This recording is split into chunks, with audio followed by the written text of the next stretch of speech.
We have a first-time guest to the show, which I cannot believe, and one you surely know.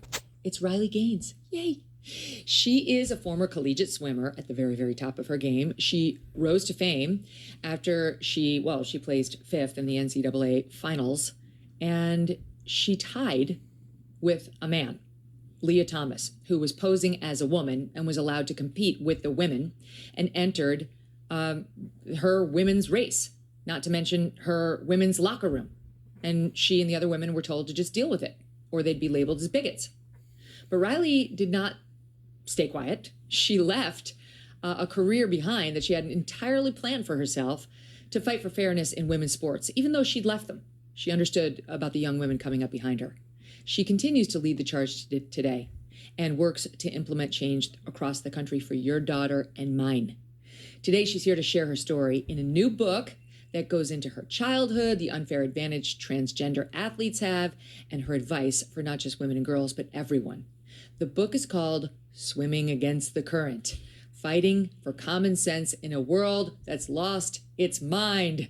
And it's out tomorrow, okay? Riley Gaines, Swimming Against the Current. Please support her. This is her first interview on the book. I'm so happy to meet you. I feel like I know you. Of course, you have been at the forefront of this issue, a voice that I constantly look to. So I am a huge fan. Like I said, I can't believe we haven't done this sooner, but I'm thrilled to be in this chair next to you. Thank you. And you know, your story helped activate me on all of this, because while I was speaking out and I'd had a change of heart from where I used to be, it was when you got attacked in San Francisco that, I mean, for the first time in my life, I said, I might need to form like a 501c3. I might because, you know, as a journalist, you're not used to being an activist. I don't really like that word, but I couldn't believe what they did to you as a woman who has standing to speak about this issue, as a woman who was directly affected by a man competing in her sport at the highest level. And they treated you like a villain. You were literally assaulted.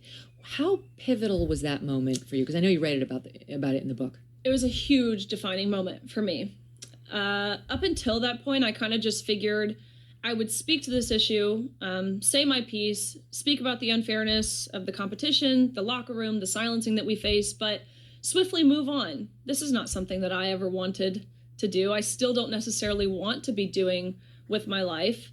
But when I was ambushed, I mean, I was being shoved, I was being pushed, I was punched in the face by these men wearing dresses, which fortunately for me, their punches really don't hurt that bad. They held me for ransom throughout the night. I mean, 4 hours held me for ransom, demanding that if I wanted to make it home to see my family safely again, I had to pay them money. You might be wondering, okay, well, where are the police? It's San Francisco. The police were being held for ransom with me. It was a wild experience. And it was in that moment I realized, oh my gosh, this is what we're up against. And let's be very clear. My message from the beginning has been that there are two sexes. You can't change your sex. And each sex is deserving of equal opportunity, privacy, and safety. Nothing controversial, nothing hateful. I mean, it's really the bare minimum, what I'm advocating for.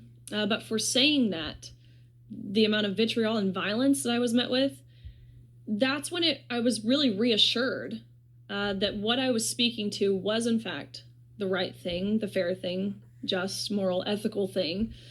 What was the name of the university again? San Francisco State University. We pulled the tape just to refresh the audience. It was bad. Here's a little.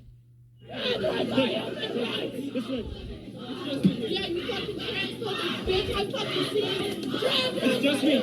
I'm good. I'm good.